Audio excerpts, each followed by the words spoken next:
بسم اللہ الرحمن الرحیم۔ شروع کرتا ہوں اللہ کے نام سے جو بے انتہا مہربان نہایت رحم کرنے والے ہیں۔ قل اعوذ برب الفلق من شر ما خلق ومن شر غاسق اذا وقب ومن شر النفاثات في العقد ومن شر حاسد اذا حسد۔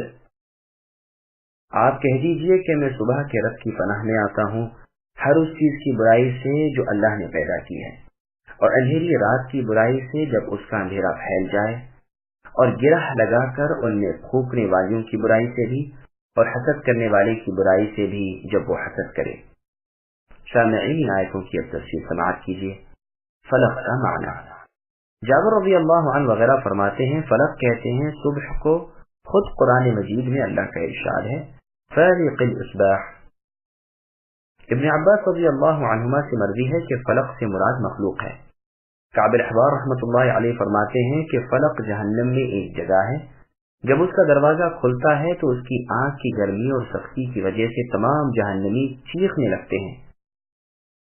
امام ابن جریر رحمۃ اللہ علیہ فرماتے ہیں کہ سب سے زیادہ ٹھیک قول پہلا ہی ہے، یعنی مراد اس سے صبح ہے۔ امام بخاری رحمۃ اللہ علیہ بھی یہی فرماتے ہیں اور یہی صحیح ہے۔ تمام مخلوق کی برائی سے جس میں جہنم بھی داخل ہے، اور ابلیس اور اولاد ابلیس بھی۔ غاسقین سے مراد رات ہے، اذا وقت سے سورج کا غروب ہو جانا مراد ہے، یعنی رات جب اندھیرا لیے ہوئے آ جائے۔ ابن زید رحمۃ اللہ علیہ کہتے ہیں کہ عرب ثریا ستارے کے غروب ہونے کو غاسقین کہتے ہیں۔ بیماریاں اور وبائیں اس کے واقع ہونے کے وقت بڑھ جاتی تھیں اور اس کے طلوع ہونے کے وقت اٹھ جاتی تھیں۔ یہ اہل جاہلیت کی توہم پرستی تھی اور عقیدے کی خرابی کی ایک بات۔ بعض مفسرین کہتے ہیں کہ مراد اس سے چاند ہے۔ ان کی دلیل مسند احمد کی یہ حدیث ہے جس میں ہے کہ رسول اللہ صلی اللہ علیہ وسلم نے عائشہ صدیقہ رضی اللہ عنہا کا ہاتھ تھامے ہوئے چاند کی طرف اشارہ کر کے فرمایا اللہ تعالیٰ سے اس غاسق کی برائی سے پناہ مانگو۔ ایک اور روایت میں ہے کہ غاسق اذا وقب سے یہی مراد ہے۔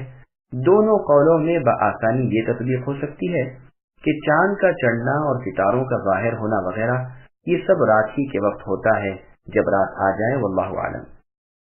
گرہوں میں پھونکنے والیاں، گرہ لگا کر پھونکنے والیوں سے مراد جادوگر عورتیں ہیں۔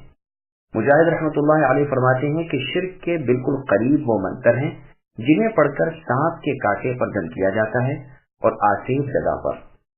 دوسری حدیث میں ہے کہ جبریل علیہ السلام رسول اللہ صلی اللہ علیہ وسلم کے پاس تشریف لائے اور فرمایا اے محمد صلی اللہ علیہ وسلم کیا آپ بیمار ہیں؟ نبی نے فرمایا ہاں، تو جبریل علیہ السلام نے یہ دعا پڑھی بسم اللہ ارقیک، یعنی اللہ تعالیٰ کے نام سے میں دم کرتا ہوں آپ کو، من کل داء یؤذیک، ہر اس بیماری سے جو آپ کو دکھ پہنچائے، ومن شر کل حاسد عین، اور ہر حاسد کی برائی اور بد نظر سے، اللہ یشفیک، اللہ آپ کو شفا دیں۔ یہ حدیث صحیح مسلم کی ہے۔ نبی صلی اللہ علیہ وسلم پر جادو کرنے کی کوشش۔ اس بیماری سے مراد شاید وہ بیماری ہے جبکہ نبی صلی اللہ علیہ وسلم پر جادو کیا گیا تھا، پھر اللہ تعالیٰ نے آپ کو عافیت اور شفا بخشی، اور حاسد یہودیوں کے جادو کے مکر کو رد کر دیا اور ان کی تدبیروں کو بے اثر کر دیا اور انہیں رسوا اور فضیحت کیا۔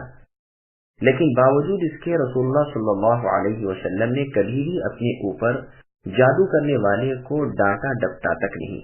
اللہ تعالیٰ نے آپ کی کفایت کی اور آپ کو عافیت اور شفا عطا فرمائی۔ مسند احمد میں ہے کہ نبی صلی اللہ علیہ وسلم پر ایک یہودی نے جادو کیا جس سے کئی دن تک آپ بیمار رہے۔ پھر جبرائیل علیہ السلام نے آ کر بتایا کہ فلاں یہودی نے آپ پر جادو کیا ہے اور فلاں فلاں کنویں میں گرہیں لگا کر رکھا ہے، آپ کسی کو بھیج کر اسے نکلوا لیجیے۔ رسول اللہ نے آدمی بھیجا اور اس کنویں سے وہ جادو نکلوا لیا، گرہیں کھول دی، سارا اثر جاتا رہا۔ پھر نہ تو رسول اللہ صلی اللہ علیہ وسلم نے اس یہودی سے کبھی ذکر کیا اور نہ کبھی اس کے سامنے منہ میلا کیا۔ صحیح بخاری کتاب الطب میں عائشہ صدیقہ رضی اللہ عنہا سے مروی ہے کہ رسول اللہ صلی اللہ علیہ وسلم پر جادو کیا گیا۔ رسول اللہ سمجھتے تھے کہ آپ ازواج مطہرات کے پاس آئے، حالانکہ نہ آئے تھے۔ سفیان ثوری رحمۃ اللہ علیہ فرماتے ہیں کہ یہی سب سے بڑا جادو کا اثر ہے۔ جب یہ حالت آپ کی ہو گئی، ایک دن آپ فرمانے لگے کہ عائشہ، میں نے اپنے رب سے پوچھا اور میرے رب نے بتلا دیا۔ دو شخص آئے، ایک میرے سرہانے بیٹھا، ایک پائسیوں۔ سرہانے والے نے اس دوسرے سے پوچھا ان کا کیا ہے؟ دوسرے نے کہا ان پر جادو کیا گیا۔ پوچھا کس نے جادو کیا ہے؟ کہا لبید بن عاصم یہودی نے، جو بنی زریق کے قبیلے کا ہے، جو یہود کا حلیف ہے اور منافق شخص ہے۔ کہا کس چیز میں؟ کہا سر کے بالوں اور کنگھی میں۔ پوچھا وہ کہاں ہے؟ کہا تر کھجور کے درخت کے چھال میں، پتھر کی چٹان تلے، زروان کے کنویں میں۔ پھر رسول اللہ صلی اللہ علیہ وسلم اس کنویں کے پاس تشریف لائے اور اس میں سے وہ نکلوایا۔ اس کا پانی ایسے تھا گویا مہندی کا گدلا پانی۔ اس کے پاس کے کھجوروں کے درخت شیطانوں کے سر جیسے تھے۔ میں نے کہا بھی کہ یا رسول اللہ، ان سے بدلہ لینا چاہیے۔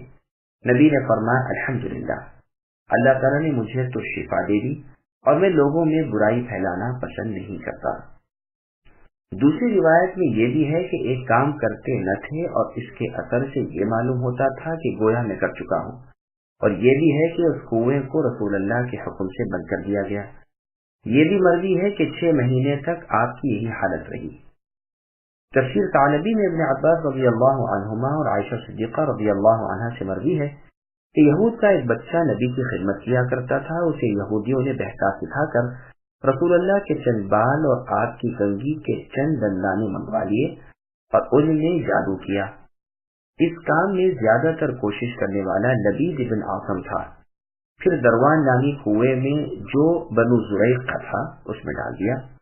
پھر رسول اللہ صلی اللہ علیہ وسلم بیمار ہو گئے، سر کے بال جھڑنے لگے۔ خیال آتا تھا کہ میں عورتوں کے پاس ہو آیا، حالانکہ آتے نہ تھے۔ گو آپ اسے دور کرنے کی کوشش میں تھے، لیکن وجہ معلوم نہ ہوتی تھی۔ 6 ماہ تک یہی حالت رہی۔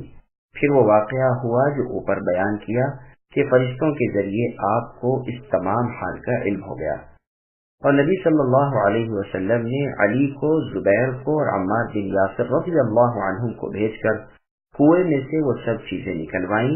ان میں ایک تانت تھی جس میں 12 گرہیں لگی ہوئی تھیں، اور ہر گرہ پر ایک سوئی چھپی ہوئی تھی۔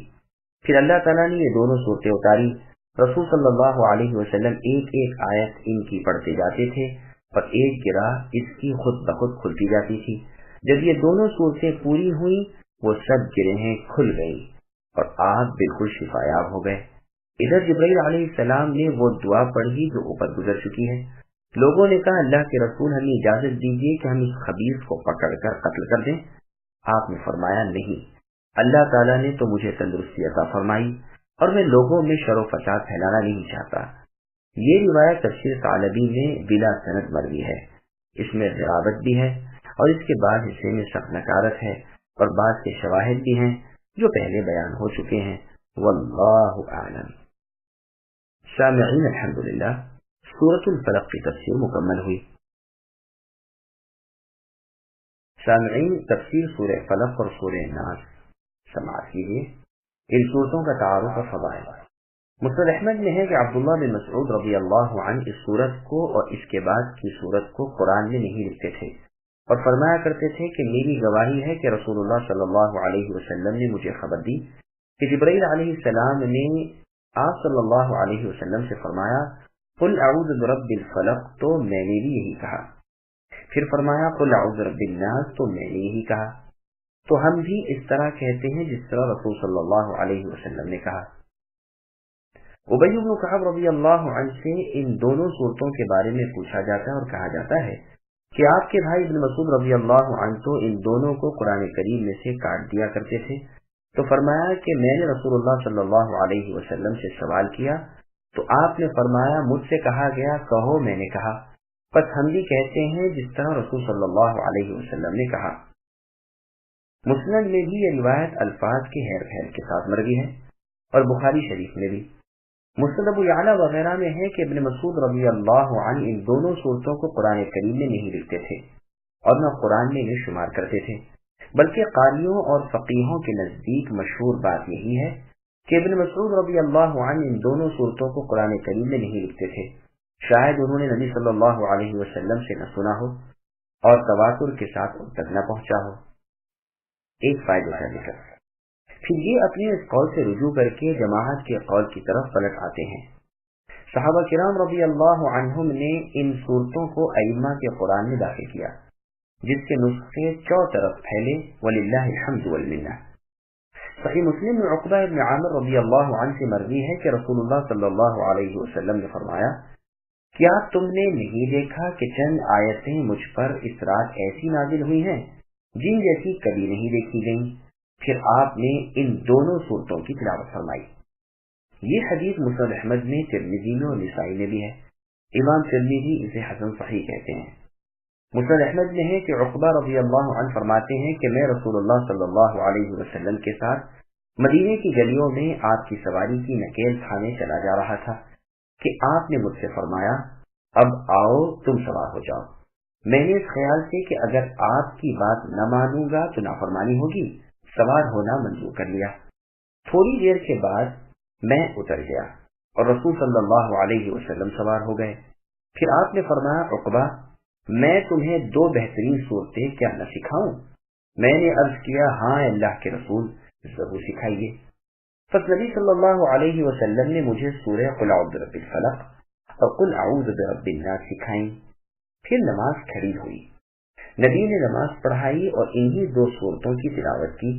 پھر مجھ سے فرمایا، سنو، جب تم سو اور جب کھڑے ہو تو انہیں پڑھ لیا کرو۔ یہ حدیث ترمذی، ابو داؤد اور نسائی میں بھی ہے۔ مسند احمد کی ایک اور حدیث میں ہے کہ عقبہ ابن عامر رضی اللہ عنہ کو رسول صلی اللہ علیہ وسلم نے ہر نماز کے وقت ان صورتوں کی تلاوت کا حکم دیا۔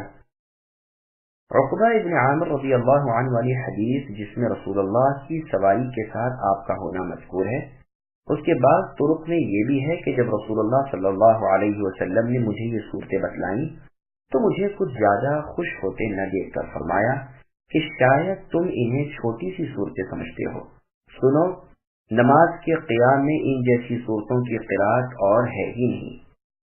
نسائی کی حدیث میں ہے کہ ان جیسی صورتیں کسی پناہ پکڑنے والے کے لیے اور نہیں۔ ایک اور روایت میں ہے کہ عقبہ رضی اللہ عنہ سے یہ صورتیں نبی صلی اللہ علیہ وسلم نے پڑھوائیں، پھر فرمایا کہ ان جیسی پناہ مانگنے کی اور صورتیں نہیں۔ ایک اور روایت میں ہے کہ صبح کی فرض نماز رسول صلی اللہ علیہ وسلم نے انہی دونوں صورتوں سے پڑھائی۔ سنن نسائی میں ایک اور حدیث ہے کہ عقبہ رضی اللہ عنہ نبی صلی اللہ علیہ وسلم کی سواری کے پیچھے جاتے ہیں اور آپ کے قدم پر ہاتھ رکھ کر عرض کرتے ہیں، اے اللہ کے رسول، مجھے سورۃ ہود یا سورہ یوسف پڑھائیے۔ نبی صلی اللہ علیہ وسلم نے فرمایا، اللہ کے پاس نفع دینے والی کوئی سورت قل اعوذ برب الفلق سے زیادہ نہیں۔ نسائی کی ایک اور حدیث میں ہے کہ رسول اللہ صلی اللہ علیہ وسلم نے ابن عابس الجہنی رضی اللہ عنہ سے فرمایا کہ میں تمہیں بتاؤں کہ پناہ حاصل کرنے والوں کے لیے ان دونوں صورتوں سے افضل صورت اور کوئی نہیں۔